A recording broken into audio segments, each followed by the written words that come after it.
안녕하세요. 네, 오늘은 전기전자의 가장 기초적인 법칙에 대해서 하나씩 알아보도록 하겠는데요. 오늘은 그 첫 번째 시간인 오음의 법칙에 대해서 알아보도록 하겠습니다. 이 오음의 법칙이라고 하면 여러분들이 중학교 때쯤인가요? V는 IR이라는 수식을 통해서 전기전자의 가장 기초적인 오음의 법칙에 대해서 배워보셨을 거예요. 하지만 이 오음의 법칙을 정확하게 이해를 하신다면 여기에서 응용되는 법칙들이 굉장히 많이 나옵니다. 그렇기 때문에 가장 베이직한 기본적인 법칙이기 때문에 오늘 이 설명을 통해서 정확하게 알아가시는 시간이 되었으면 좋겠습니다. 네, 그러면 이제 내용으로 한번 들어가 보도록 하겠습니다. 네, 그러면 오음의 법칙 첫 번째 전압에 대해서 알아보겠습니다. 우리가 흔히 얘기하는 볼트, 볼테이지라고 하는 단어죠. 전압은 일정한 전기장에서 단위 전하를 한 지점에서 다른 지점으로 이동하는 데 필요한 일, 즉 에너지를 얘기를 합니다. 이렇게 사무적으로 설명하니까 굉장히 어려운데 어떤 특정한 어, 지점에서 어떠한 다른 지점으로 전하를 이동시킬 때 필요한 에너지, 그게 바로 전압이라는 것이죠. 물의 압력을 수압이라고 하는 것처럼 전기의 압력을 전압이라고 보시면 되겠어요. 전기를 뗀 입자가 다른 입자들의 힘을 작용할 수 있는 공간을 전기장이라고 합니다. 이 전기장에서 전기 입자들이 움직일 때 힘을 받기 때문에 이동하는 데 일이 필요합니다. 이때 필요한 일의 단위를 볼트로 사용하고 1볼트는 다음과 같이 정의됩니다. 1줄, 네, 일의 단위죠. 1줄을 1쿨롱으로 전하량의 단위입니다. 쿨롱은 나누게 되면 1볼트라는 정의가 내려지게 됩니다. 볼테이지가 정의가 되고요. 기호는 여기 보시는 것처럼 이렇게 그림으로 나타내게 되고요. 이것은 이제 전압계입니다. 어, 전압이 어느 정도 지금 현재 걸리고 있는지 표시해주는 계획이라고 보시면 되겠습니다. 다음은 전류입니다. 저희가 I라고 표시도 하고 뒤에 가서 또 보실 건데 A라고도 표시를 합니다. 네, 영어 단어는 current. 전류는 전하의 흐름으로 정량적으로 단면을 통하여 단위 시간당 흐르는 전하의 양입니다. 정의가 좀 어렵죠? 네, 수식을 보시면 델타 Q를 전하량이죠. 델타 T로 나눈 값이 바로 U가 된다. 이렇게 보시면 되겠습니다. 여기에서 델타 Q는 도선의 단면을 통과한 전하량, 그리고 델타 T는 경과한 시간을 표시합니다. 그래서 전류는 저희가 암페어라고 읽고요.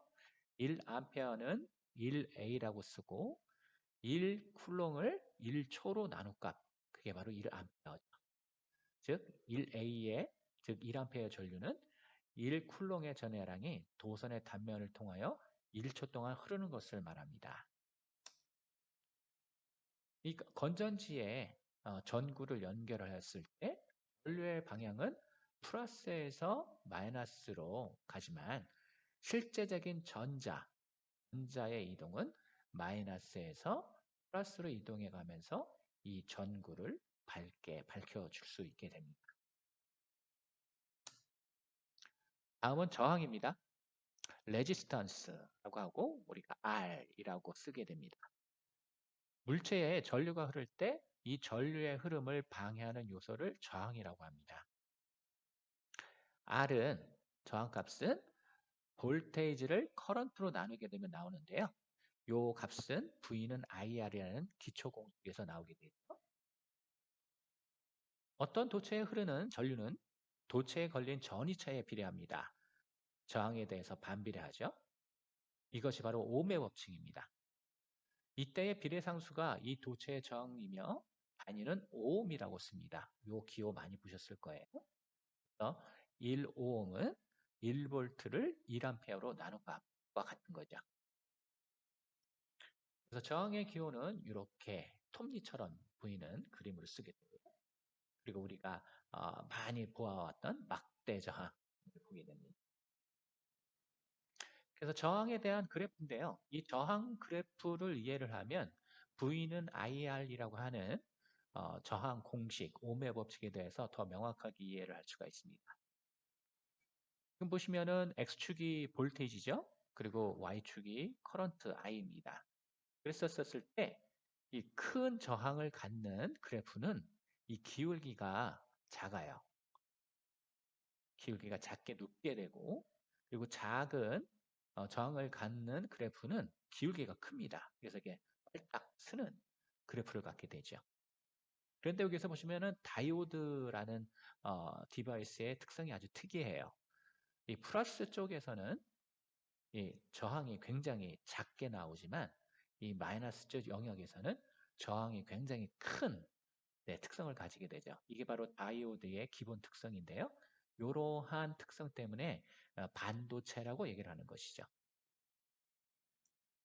그래서 우리가 보통 전기가 잘 통하는 물체를 도체, 그리고 전기가 잘 통하지 않는 것을 부도체라고 얘기를 하고, 어떤 때는 전기가 잘 통하고 어떤 때는 전기가 잘 통하지 않는 것을 우리 반도체라고 얘기를 하죠. 물질별로 물질 고유의 저항치가 있거든요. 이게 바로 이제 비저항이라고 얘기를 합니다.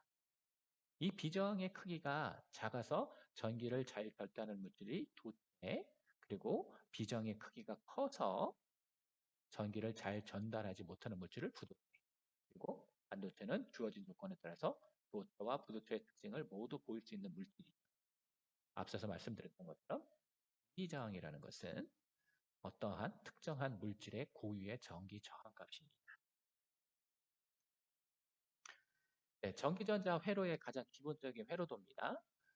볼테이지, 그리고 커런트에 대한 기호죠. 그래서 이렇게 전류가 흘러갈 때 저항이 있습니다. 그리고 이 그림을 잘 기억해 두시면 좋겠어요. 이 동그라미 안에 반을 잘라서 위에는 볼테이지, 그리고 아래는 또 반을 잘라서 커런트와 저항을 분배했습니다. 그러면 이렇게 보시면 돼요. 볼테이지가 궁금하다? IR 곱해주면 되는 것이고요. 그리고 전류가 궁금하다 했었을 때는 R분의 V 하면 값을 구할 수 있고, 저항이 궁금하다 하면 I분의 V 해서 쉽게 값을 구해낼 수가 있죠. 그래서 전류는 볼테이지에 대해서 비례하고 저항에 대해서 반비례한다는 법칙이 나오게 됩니다. 이 공식을 잘 기억하고 나면 오른쪽에서 보시는 것 같은 또 조금 더 복잡해 보이는 이 원에 대한 법칙을 보실 수가 있는데요. 이게 똑같아요. 여기 볼테이지라고 표시한 요 일사분면에는 보면은 볼테이지가 궁금하면 커런트 곱하기 저항, 그리고 파워를 I 값으로 나누거나 파워 곱하기 R을 한 다음에 루트를 씌우면 볼테이지 값이 나온다는 거죠. 즉 볼테이지, 커런트, 저항, 와트 요 값을 이러한 수식도로 굉장히 쉽게 구해낼 수 있다는 거죠. 그래서 중고등학생 분들은 요 수식만 잘 기억을 머릿속에 이 그림만 잘 기억해 놓으시면 전기전자 회로 문제들을 잘 풀어낼 수 있으실 거예요. 네, 그러면 우리 쉽게 문제를 세 문제만, 아주 쉽습니다. 어렵지 않아요. 쉬운 문제 세 문제를 한번 풀어보고 넘어가 보겠습니다. 자, 첫 번째 문제예요. 볼테이지가 3.5V짜리 건전지를 사용하고 그때 커런트가 20mA가 흘러간다면 그때 저항값은 얼마일까요? 자, R값은 어떻게 구했었죠? R값은 I분의 V였죠. 그래서 3.5V를 0.02로, 왜 0.0이냐? 20mA니까요. 나누게 되면 175ohm이라는 값이 나오게 되는 거죠. 자, 두 번째 문제입니다. 이번에는 볼테이지가 궁금한 거예요. 볼테이지가 궁금하면 수식이 어떻게 되죠? I, R이 되는 거죠. 그래서 15mA, 즉 0.02로 곱하기 305ohm을 곱하게 되면 4.5V가 나오게 됩니다. 쉽죠? 자, 마지막 문제입니다. 이번에는 뭐가 궁금하죠? 네, 커런트가 궁금합니다. 커런트를 구할 때는 V를 R로 나누면 되죠. 즉, 볼트를 305ohm으로 나누게 되면 0.03이 나오는데, 그러면 이것은 30mA와 같은 거예요. 굉장히 쉽게 구해낼 수 있죠. 우리 여러분들 너무 어려워하지 마시고 예, 요 V는 IR이라는 수식을 가지고 볼테이지나 커런트나 저항값을 집계할 수 있다는 거 말이에요. 네, 앞서서 보셨던 요 왼쪽 아래에 있는 요 그림과 오른쪽에 있는 요 그림을 잘 기억만 해두신다면 옴의 법칙은 명확하게 이해하셨다고 보실 수 있습니다. 네, 그러면 간단하게 그리고 조금 더 구체적으로 설명을 하려고 했는데 옴의 법칙 잘 이해되셨죠? 네, 학업에 많은 도움이 될 것 같습니다. 네, 또 다음 시간에 뵙도록 하겠습니다. 감사합니다.